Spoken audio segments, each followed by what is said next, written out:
നമസ്കാരം, എല്ലാവർക്കും കുമാർ കണക്റ്റിൻ്റെ പുതിയൊരു വീഡിയോയിലേക്ക് ഹൃദ്യമായ സ്വാഗതം. 2026 ജൂൺ ഉണ്ടായ ആ ഒരു വ്യാഴമാറ്റം കന്നിക്കൂറുകാർക്ക് എങ്ങനെയാണ് ഗുണപ്രദമാകുന്നത് എന്നാണ് നമ്മളിവിടെ നോക്കാൻ പോകുന്നത്. ഇവിടെ ഉത്രം, അത്തം, ചിത്തിര എന്നീ നക്ഷത്രങ്ങളിൽപ്പെട്ട കന്നിക്കൂറുകാർക്ക് ഈ വ്യാഴമാറ്റം വളരെയധികം അനുകൂലമായ ഫലങ്ങളായിരിക്കും നൽകാൻ പോകുന്നത്. കാരണം കഴിഞ്ഞ ഒരു വർഷക്കാലമായിട്ട് കർമ്മഭാവത്തിൽ 10ാം ഭാവത്തിൽ നിന്ന് ദുരിതം വിതച്ചിരുന്ന ഈ ഒരു വ്യാഴം കർക്കിടക രാശി, അതായത് വ്യാഴത്തിൻ്റെ ഏറ്റവും ഉച്ചരാശിയായ കർക്കിടക രാശിയിൽ 11ാം ഭാവമായ ലാഭസ്ഥാനത്തേക്കാണ് വന്നിരിക്കുന്നത്. അതുകൊണ്ട് തന്നെ ഇവരുടെ ജീവിതത്തിൽ വളരെയധികം പോസിറ്റീവായിട്ടുള്ള ഒരു മാറ്റം തന്നെയാണ് വരാൻ പോകുന്നത്. 10ാം ഭാവത്തിൽ നിൽക്കുമ്പോൾ വ്യാഴം പ്രത്യേകിച്ച് കർമ്മ ദുരിതമാണ് വിതയ്ക്കുന്നത്. ഒരാളുടെ ജീവിതത്തിൽ എല്ലാ കാര്യങ്ങളെയും നിയന്ത്രിക്കുന്നത് അവൻ്റെ കർമ്മമാണ്. അപ്പോൾ കർമ്മത്തിൽ ഉണ്ടായ ആ ഒരു വിഘ്നം അവൻ്റെ ജീവിതത്തിൽ എല്ലാ തരത്തിലുള്ള പ്രയാസങ്ങളും കുടുംബപരമായിട്ടും ഉണ്ടാക്കിയിട്ടുണ്ട്.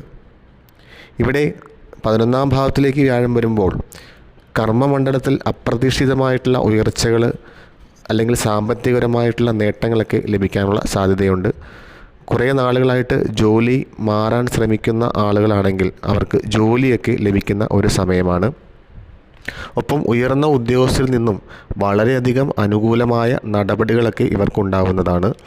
കുടുംബ ബന്ധങ്ങളിൽ ഉയർച്ച അല്ലെങ്കിൽ നല്ല അഭിവൃദ്ധിയൊക്കെ ഉണ്ടാവുന്നതാണ്.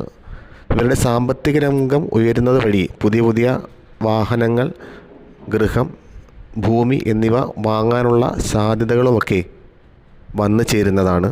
കൂടാതെ കുറേ നാളുകളായിട്ട് സന്താനപരമായിട്ടുള്ള ദുരിതങ്ങൾ അനുഭവിക്കുന്ന ദമ്പതികളാണെങ്കിൽ സന്താന സൗഭാഗ്യമൊക്കെ ലഭിക്കുന്ന ഒരു സമയം കൂടിയാണ് വന്നു ചേരുന്നത്.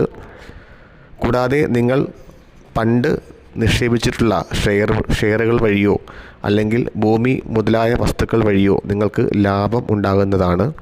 ഇവിടെ 11ാം ഭാവം എന്ന് പറയുന്നത് ലാഭസ്ഥാനം കൂടി ആയതുകൊണ്ട് തന്നെ വളരെയധികം ലാഭം ലഭിക്കുന്നതാണ്. അച്ഛൻ, അമ്മ അല്ലെങ്കിൽ കുടുംബത്തിലെ മുതിർന്നവർക്ക് ശ്രേയസ്സൊക്കെ ഉണ്ടാകുന്ന സമയമാണ്. എല്ലാ തരത്തിലും ജീവിതത്തിൽ നല്ല നല്ല മാറ്റങ്ങളാണ് കന്നിക്കൂറുകാർക്ക് ഉണ്ടാകാൻ പോകുന്നത്. അതുകൊണ്ട് തന്നെ ഈ ഒരു സമയം വളരെ ബുദ്ധിപൂർവ്വം ഉപയോഗിക്കേണ്ടതാണ്. ഈ ഒരു സമയത്ത് ലഭിക്കുന്ന എല്ലാ നേട്ടങ്ങളും കുറേ വർഷത്തേക്ക് നമ്മുടെ കയ്യിൽ നിലനിൽക്കുന്നതാണ്. അതുകൊണ്ട് തന്നെ ഈ വർഷം എത്ര നേട്ടം ഉണ്ടാക്കാൻ സാധിക്കുമോ അത്രയും നേട്ടങ്ങൾ നേടിയെടുക്കാൻ ശ്രമിക്കുക. എല്ലാ തരത്തിലും വ്യാഴത്തിൻ്റെ അനുഗ്രഹം ലഭിച്ചിട്ടുള്ള ഒരു രാശിക്കാർ തന്നെയാണ് കന്നിക്കൂറുകാർ.